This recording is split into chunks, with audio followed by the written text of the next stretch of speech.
Yes, in this video, we will be talking about spectrum. Alright, so we have understood photoelectric effect, we have understood Planck's energy constant, like Planck's quantum theory, that is, energy is quantized in the form of photons. And we are all learning this because we are trying to understand the dual nature of electromagnetic radiations. Correct? So let us now talk about spectrum. So what is a spectrum? A collection of radiations, a collection of radiations of different wavelengths on a photographic plate or a film, on a photographic plate is what we call as a spectrum. Okay, so you have studied about prisms last year, and we understood that when white light is incident, it's a polychromatic light. If white light is incident on a prism, there is dispersion of light, and you understood the reason also why, because there is change in the medium, there is refraction happening, but because it's made up of different colors and the wavelengths are different, the moment you enter, the velocities are different when it is in a different medium. Because the velocities are different, the reason velocities are different because wavelengths are different, correct? So that's the reason they bend differently, because each one has different speed and they get separated into uh, bands based in proportion with your velocity. We know this, and you see red light here and we see violet here and all the colors in between. Now if you had a photographic plate here, if you had a photographic plate, then these radiations will be incident on it. So you will see lines like this on this photographic film, and this is what we call as spectrum. Now this photographic plate is a dark plate and you can see lines on it. Okay, so this is what we call as a spectrum. A collection of radiations of different wavelengths on a photographic plate is what we call as a spectrum. You have two kinds of spectrum. You have something called as absorption spectrum, and then you have emission spectrum.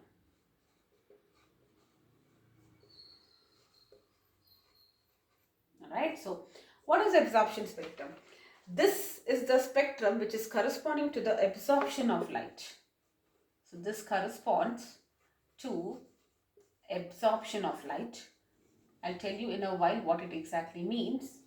Alright, so this corresponds to the absorption of light, and what you see is dark spots on colored background. Okay, dark spots on colored background. And in the case of emission spectrum, this is a spectrum that corresponds to the emission of light, emitted light or emission of light. And how do you see this spectrum? It is basically opposite of it. All right, colored spots on a dark background.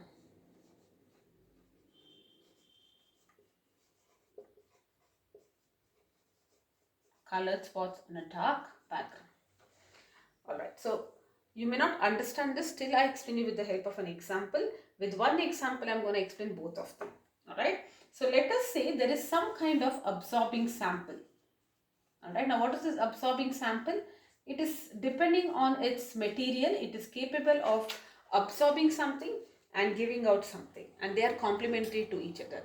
Whatever they absorb, the remaining colors are the ones which emits. Correct? Now you absorb something and then the remaining things is what you emit. So if you say white light is incident on it, and let us say this absorbing sample is capable of absorbing blue and green wavelengths. So the output of this will not have blue and green wavelengths, because everything, the blue and green wavelengths are the ones which it has absorbed. Alright, so now if you are passing this to a prism, what you see here is, you will see red, you will see violet, indigo, no blue and green, and then yellow, orange and red. So you will see only these 5 colors. And then if this is incident on a photographic plate, what you see here is, in the area wherever that blue and green was there, you will see dark spots. That's what I meant, because it is absorbed.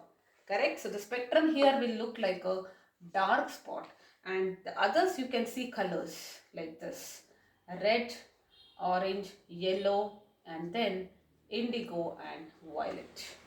Alright, so that is the meaning of absorption spectrum. Whatever is absorbed, the corresponding spectrum will be shown as dark spot in a colored background, and whatever has emitted, it will show as colored spots on a dark background. That is what it means. Now, what happens in the absorbing sample? You are absorbing the blue. This sample is capable of absorbing blue and green wavelengths. So those that is absorbed. And whenever you're absorbing something, you have understood that whenever there is absorption of something, remember the electrons. Now this is a sample. It is made up of some material. Ultimately, there are atoms or molecules, and ultimately inside an atom, there are a lot of electrons. So the energy is absorbed by the electrons, and they jump to a higher energy state. They become unstable there and immediately jumps to the lower energy state. And when it makes a transition to the lower energy state, it emits radiation, whatever was absorbed. And that is your emission spectrum. Okay, so I repeat, this is very, very important. This is the key thing of electromagnetic radiation. So what happens? Alright, so initially it has absorbed blue and green wavelengths. So remember that whenever the electrons absorb energy, they always go to a higher energy state, higher energy level. Now you know little bit of it, that if you have the nucleus here, I'm not making it circular, but it is circular. These are the different energy levels or your orbits, right? K shell, L shell, M shell, and so on. So electrons will be in the shells. That's what you have understood so far. Now let us say there was an electron here. The light was incident on it. It absorbed some radiations. Once it absorbs something, it will go to a higher energy level. Alright? And once it goes there, remember the lowest one which is closer to the nucleus, the K shell, that is the one with the least energy and hence more stable. This is a key thing in chemistry or in science for that matter. Whatever is having the lowest energy, that is the thing which is most stable in life. Because once you come to a higher energy state, you want to release that energy, because there's always a kind of instability with the higher energy state. You think about it, when you are hyper energetic, you want to read something, you want to do this, you want to do that, you cannot be in one place, correct? You will be doing so many things around you, and that is kind of, you're trying to release those energy, correct? So the same thing happens here. The shell or the orbit which is closer to the nucleus is having lower energy and hence more stable. But what happens when you have a light incident on an atom? The electrons absorb that. They are now energetic, so they jump into a higher energy level. And here it is highly unstable. So they cannot stay there in that state for a long time. And immediately they will jump to a lower energy level. So they will absorb, go here and then come back. Now it is not necessary that it has to come back from wherever it has jumped. It can go back anywhere. We will talk about it more in the coming videos. Alright. So now whatever it has absorbed and it went up, the same radiations it will emit when it comes down. So whenever it gets energy, it gets excited, it goes to a higher level, it's unstable, immediately falls down. And when it is making the transition, it will emit the radiations, whatever was absorbed. And that is what we call as the emission spectrum. Alright. And the emission spectrum, how will you see? Colored lines on a black background. You can see that colored lines in the case of emission spectrum. Now absorption spectrum, we do not worry about it. Absorption spectrum is like whatever was absorbed will not be shown because it's already absorbed. So obviously it will be a dark spot. Now we are only going to talk about the emission spectrum. Okay, let us now understand the emission spectrum, the different kinds of emission spectrum, and we are going to learn in detail about the line spectrum of hydrogen. Okay.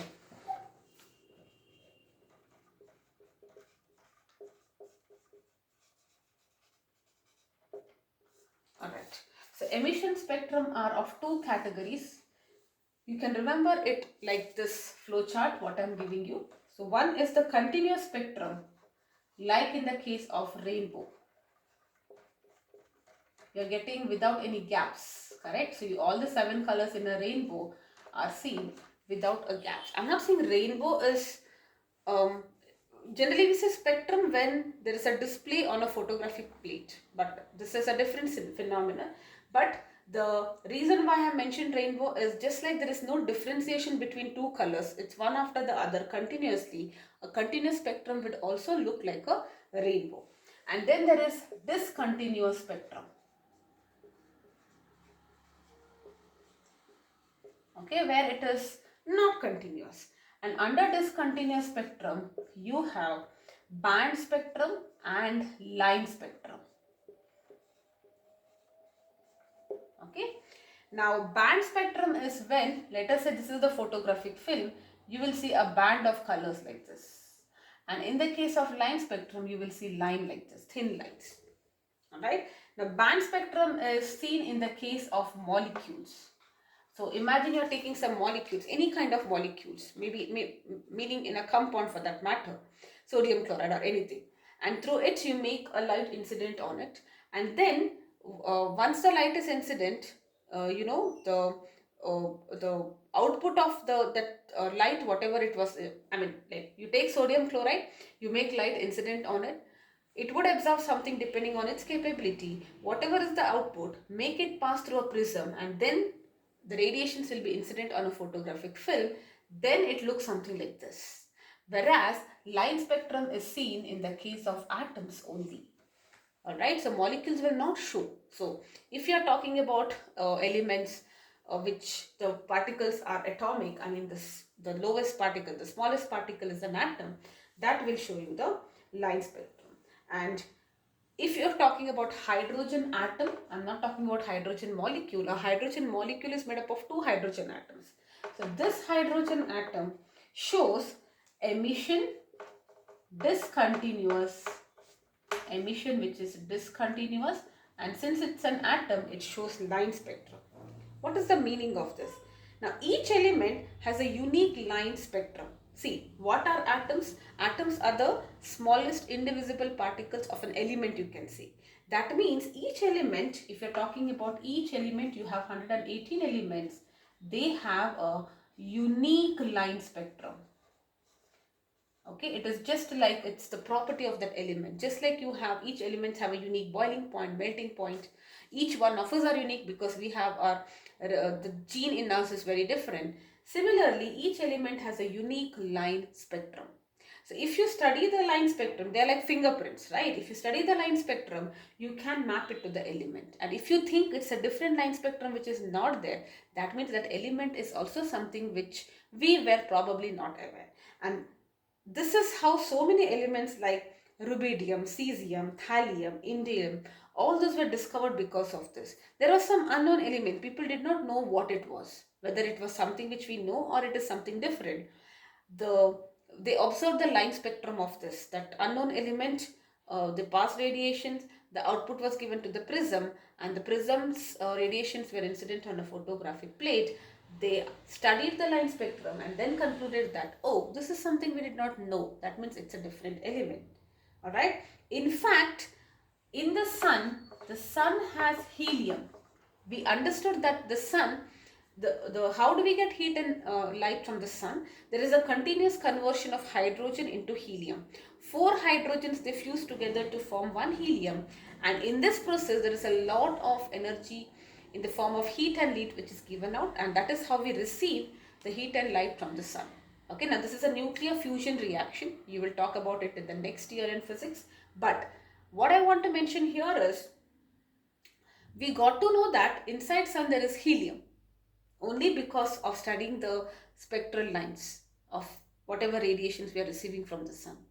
Alright, so that's how we got to know that the sun is made up of helium. Or I would say sun has helium. Alright, yes. Now that we've understood a little bit of introduction about what is spectrum, what are the different kinds and subtypes, we are exclusively going to study the line spectrum of hydrogen. Okay, which was the one of the starting points. Remember, in the properties of EMR also I told you that line spectrum of hydrogen is what we need to know. Right, so let's talk about line spectrum of hydrogen.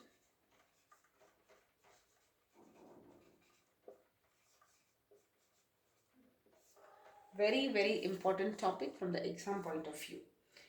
So what this experiment was about, again, a discharge tube, all right, wherein you had passed hydrogen gas and you had passed some radiations. Electric discharge was passed, of course, excuse me, with the combination of low pressure and high voltage.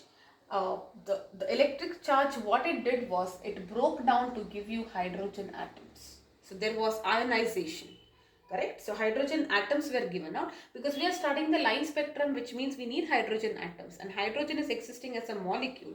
So we need to separate those two atoms in each of the molecule, and that's the reason you are passing electric discharge, right? So you are the molecules are getting dissociated into atoms.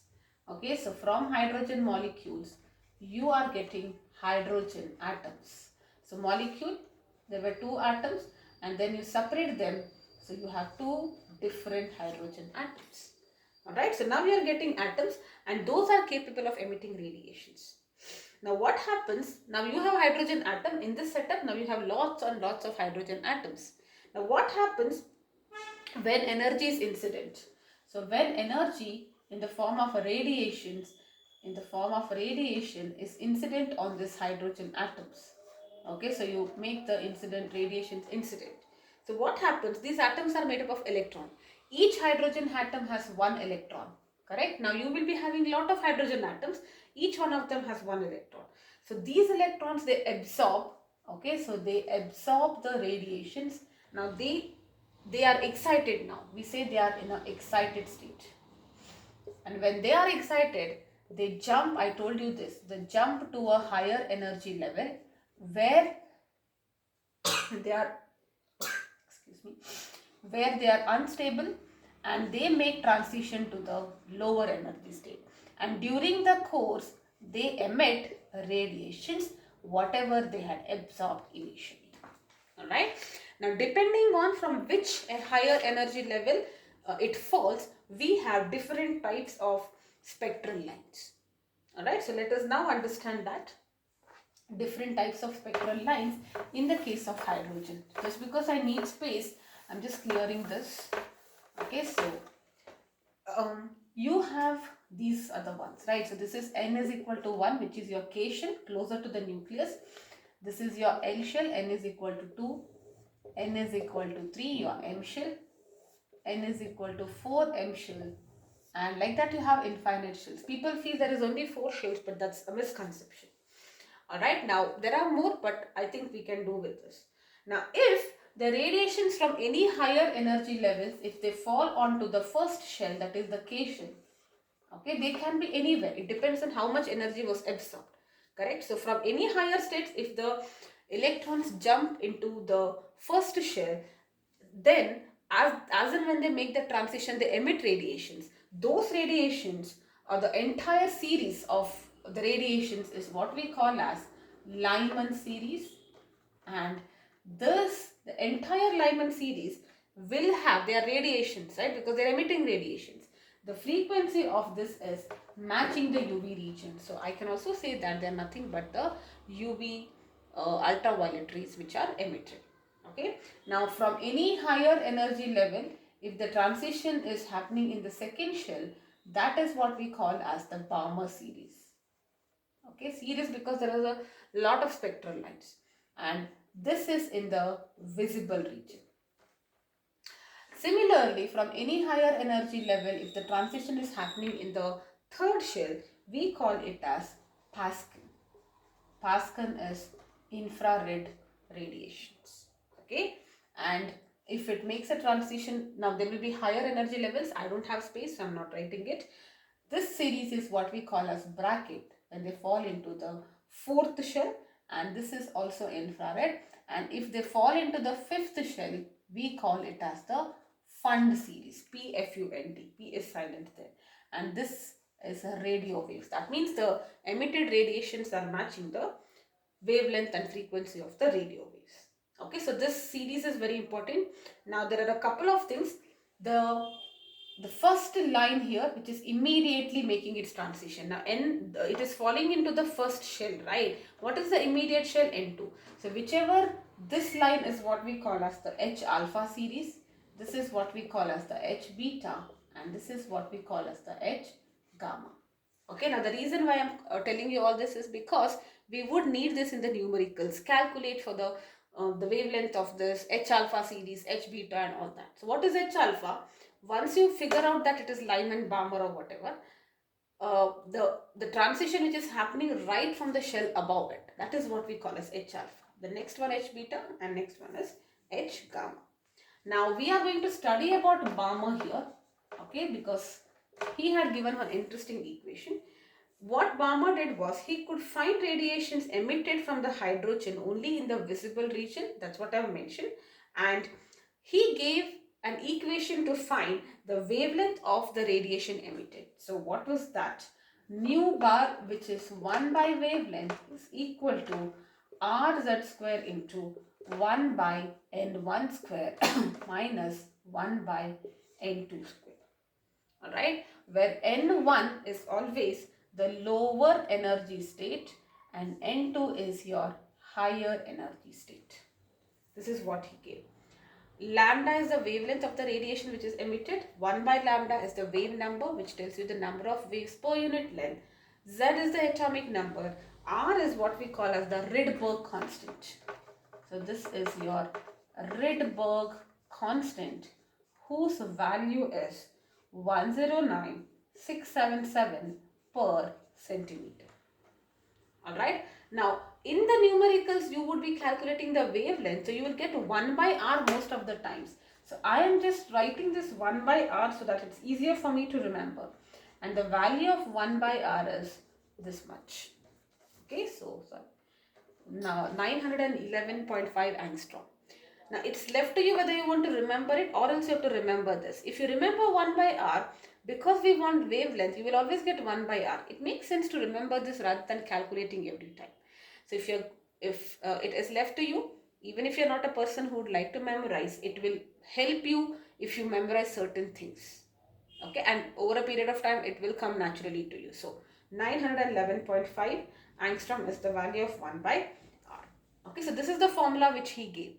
Now let us quickly do a question. I mean, in the same example, I'll be doing this so that you get the bigger picture here. Alright, so let's take a question quickly on this so that you understand what is the meaning of it. Only when we do take up questions, you will get the concept clear. Alright, so if I have to calculate the wavelength of H alpha of Lyman. So Lyman series, we know that N1 is 1 because it's always making a transition to the lower energy. What will be your N2? Isn't it 2? Because it's making an alpha, I told you it is the immediate one, right? So N2 is 2 here. And C for hydrogen is 1, atomic number of hydrogen. So now if you calculate this, what it will be? This is the formula, Rz square into 1 by N square, N1 square minus 1 by N2 square. Alright, so now this is R, Z is 1, so 1 by 1 square minus 1 by 2 square. Alright, so this will be R into 3 by 4, 1 minus 1 by 4 is 1 by lambda. So you flip now, what will be lambda? Lambda will be 1 by R into 4 by 3. You just reciprocate it, right? And now it becomes easier for you. So if you remember 1 by this, it is 901.5 angstrom. So you can just calculate this value and you'll get the wavelength. Suppose you want it in nanometers or meters, just make the required conversions and you are sorted. Okay. Similarly, if they're given H beta, this will be 3 then. Correct? Beta is the next line. So only this part will be 3. Everything else will be the same. Alright. So this is how you calculate the wavelengths of any series. If you know from which level to what level they are making the transition and it belongs to which atom, because we are talking about atomic number, I can easily figure out the wavelength of the radiation which is emitted when the electron is making a transition from a higher energy state to a lower energy state. Okay. Now the next concept here, there is just a term which is there. It is called as the shortest wavelength or series limit of a given series. Okay, shortest wavelength or series limit. What is the meaning of that? They might ask you find the series limit. Now I told you it is a series, that means there are a lot of radiations which are coming in a series, like Lyman series. You have to find that one particular radiation wherein the wavelength is the shortest. Alright, now let us understand how to do this. So you know E is equal to hc by lambda. If a wavelength is shortest, that means energy should be maximum. Where is the energy maximum? I told you energy is maximum at the, as you go away from the nucleus. This is a nucleus. Here it lowest energy K shell. As and when you go away, it is highest, and the maximum is at infinity. So in simple words, if you want to calculate the series limit, I don't know about N1 because it depends on the series. N2 is definitely infinity, because only when the energy is maximum, wavelength is minimum. Now I'll give you a hack. Okay, in the diagram wise, you know you drew Lyman series like this, right? So this length is shortest. Length meaning when you look at it, nothing to do with physics. So that the whichever is the longest which is coming from infinity lengthwise, that will be the series limit, because we are not measuring length of the line here. It is wavelength, and wavelength is shortest when energy is maximum. Alright, so that's all. Now for example, if they ask you for Lyman series, calculate the, or let us talk about Balmer because we did not do Balmer. Okay, so for Balmer series, if you have to calculate the series limit, how will you calculate that? You will just write this. Okay, nu bar is equal to 1 by lambda is equal to rz square into 1 by n1 square by 1 by n2 square. Since it is Balmer series, n1 will be always equal to 2, and since we are talking about series limit, n2 is infinity. Alright, so that's what you will do. 1 by lambda is r into, if it's hydrogen it is 1, so 1 by 2 square minus 1 by infinity. This part will be 0, it is r into 1 by 4, so lambda is 1 by r into 4, you just have to do this, 911.5 into 4 angstrom, that's all. Okay, so this way you can calculate anything. They just will give you N1, N2 and all that. You will have to see N1 and all is fixed for a given series. N2 will change, but when you talk about a series limit, N2 independent of the series is always going to be infinity. Alright. They might also give you, like, you calculate H alpha, H beta and all that. So that also I have explained you. For whichever series, like for, I just not do this, I just tell you this. If they give you for Pascal series, calculate H beta. How will you do it? You will say nu bar is 1 by lambda is r into z square into. Now Pascal series, Lyman, Balmer, Pascal. So N1 is 3 there. 1, 2, 3. Correct? And beta means it's the next 2, right? So N2 will be 5. From 4 it is alpha, 5 will be beta. So you will put the values of N1 and N2 and you are sorted. Alright, so this is how you calculate the wavelengths. Alright, so this is very, very important. Please go through this. In the next video, we will be talking about Niels Bohr's atomic model and formulas to calculate the radius, energy and also the limitations.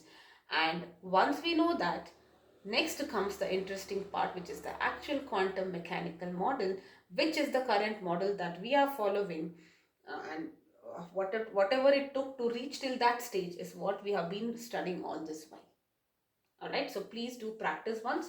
I'll see you soon in the next video with Niels Bohr's atomic model.